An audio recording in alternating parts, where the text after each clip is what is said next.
Nice to meet you. Nice to meet you, Michael. All right, so first off, walk me through your journey from, running with World War Z, the zombie survival guide, shifting into now the Minecraft universe. Like, talk to me about that experience and that journey.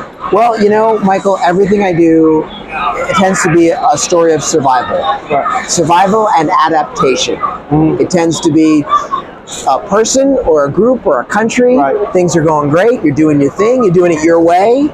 Something gets in the way. Something happens. And you better change. And you better grow and adapt or else you're going to die. Right. So it's really no different. It's the same theme. And when I started playing Minecraft with my son, I realized, this is the ultimate, not just survival game, but it's a great education game. True. So is that kind of like what just drew you to right already in the existing universe? Because it's not something that you created, from scratch. No, and that comes with a lot of pressure. Yeah. Because when you're writing for you can always say, well, this is what I'm doing, this is what I want. Right. But you're working for somebody else, so you better be damn respectful of what's already there. Already established, got a fan base, so. And that's really important because I'm always writing. Even when I write for me, I write from the point of view of a fan. Right. I mean, that started with zombies. I love zombie movies, and it started with a question: how would I really survive a George Romero zombie outbreak? Same thing with Minecraft. What I don't want is anybody to feel the way I feel when I see somebody be lazy or take liberties with an established franchise. Right. You know what that's like when you're watching something or you're reading something and you're like, no, that's not cool. Yep. Or that's not how it goes. That's not how it goes. Yeah. And maybe you got yourself into a little plot twist, but you don't just get to make stuff up to get yourself out of it. Right. So, so writing within the Minecraft world, did you take a lot of stuff that from your previous work to go off from there, or you were just trying to not make it connect at all? Not connect at all. Not connect at all. Keep it fresh, but also keep true to what your genre is per se. We had to start with a very simple premise. If an individual wakes up in this world, in the Minecraft world, how would they survive? Right. Simple, basic premise, and then just go from there. And so I had to play an insane amount of Minecraft, because also when you play the game, there's a lot of weird little gameplay stuff you would never discover if, say, you were watching YouTube videos I have a scene in Minecraft The Island, the first book, where our character's got one arrow left in the mine shaft. Here comes a creeper. The creeper starts fizzling. He shoots the arrow, and a bat gets in the way. That literally happened to me. So you'll see in all my Minecraft books, it says the following is based on true events. Because you lived through it in a way. I lived through it. That's cool. So, speaking about your previous work, I know that obviously World War Z had a film adaptation. Sure did. Do you think that your Minecraft books, would you be interested in making them a film adaptation, or is that not something that you're really into? Well, I can tell you it's not up to me, obviously. I just write the books. But yeah, I mean, now we've got 3 books, and it's a complete journey of one character and then 2 characters in book 2 and book 3. So it's very cinematic, and I think it would make for a very good, if not movie, maybe limited TV show. I think it will definitely work for a limited series or a mini movie, a couple parts. Yeah, I don't know. Will work out. But would you be want to be hands-on with that process, or I mean, you just kind of hand it over and let a studio? Like I said, it's not up to me. If I was invited, of course I would say yes. But it's not. It doesn't come from me. Sure. I'm very lucky that Mojang allowed me to play in their sandbox for a little bit. Right. Awesome. So, do you have any plans to expand more into the Minecraft universe, or would you want to try right into another existing franchise, or create something brand new? Well, I mean, I think it would have to depend on what the franchise is. I mean, I don't see another Minecraft book because the story has been told. Right. Because it's all, for me, the books are all about the lessons behind them, what Minecraft can teach you. So Minecraft The Island teaches you how to live with yourself, right? Patience, planning, doing a job. Minecraft Book 2, The Mountain, teaches you how to be a friend to somebody. Right. Minecraft Book 3, The Village, teaches you about how to be a citizen in a community. And that's it. You feel like that this Yeah. full circle moment, you know, Yeah. tells a story.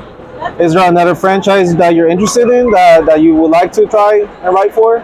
I don't know. I mean, this is not the first time I've written for other franchises. I did write for G.I. Joe for a little while. And, you know, not to brag, but back in the 90s when I was in my 20s, I wrote a whole novel based on Sid Meier's book Colonization. Okay. Now, obviously, it did not get published. It is sitting in my drawer. Okay. But, you know, that's still a proud achievement. Yeah. I'm still proud of it. I thought it was pretty cool. Yeah. So that's something. I mean, I don't know. I can tell you what's next is an original story. Original story. So you're gonna go towards an original story. Yeah, now. yeah. Okay. Is there anything you can say about that, or? Well, I've got a. I don't know if I can yet. I actually do have a short story that's going to be published relatively soon, and that's completely original. And then there's another book that I'm just starting to work on, and that's going to take years. By the time I talk to you again, you're going to have gray hair. All right. And real quick, now, so talking about like other zombie franchises. Yeah. You know, you got your popular, obviously the Resident Evil. Would you be interested in like working around like video games like that, like Resident Evil and the other like zombie related games? Honestly, it would have to be something that really has to speak to me. Yeah. Because I mean, I know people are gonna kill me for this, but my favorite zombie video game is Land of the Dead. Okay. It's like a cheapo little zombie shooter game that was made in conjunction with George Romero's movie, but it's the most realistic. Right. And I don't know if they intended this, but you're getting chased by zombies, you close the door, they're banging on the door, you run into a room. There's a chest of drawers and a cabinet. You open the drawer, you know what's in it? Nothing. You're screwed. Because that's how real life is. We see all these movies and, you know, like zombie survival, apocalypse movies. Obviously, they make it so easy for the main characters. Like, oh, you know, here's a room full of weapons, or there's a way out. But I find it more exciting to just. Obviously, movies are more like an escape. Books are an escape. But I do find it more exciting where make it a little bit real. Where I'm like, yeah, if I was in that situation, what am I gonna do? You know, they're pretty screwed. Like, how are they gonna get out of this? You know? Yeah. To me, that's way more exciting than like just give them an easy way out, basically. You know?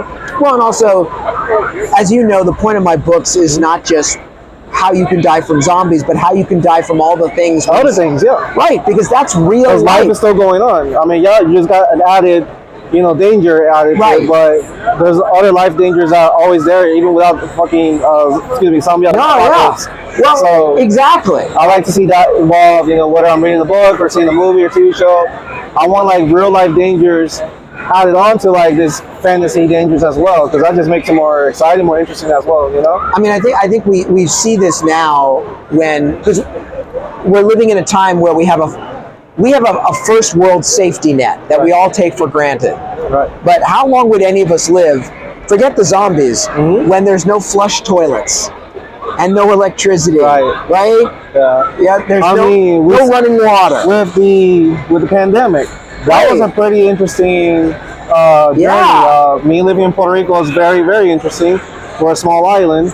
Right. I don't know how it was in the States per se. I could just speak on my experience. But like, you know, that's something pretty apocalyptic feeling, you know, like you're locked in your houses, you're in quarantine, we have curfews, you know, things like that.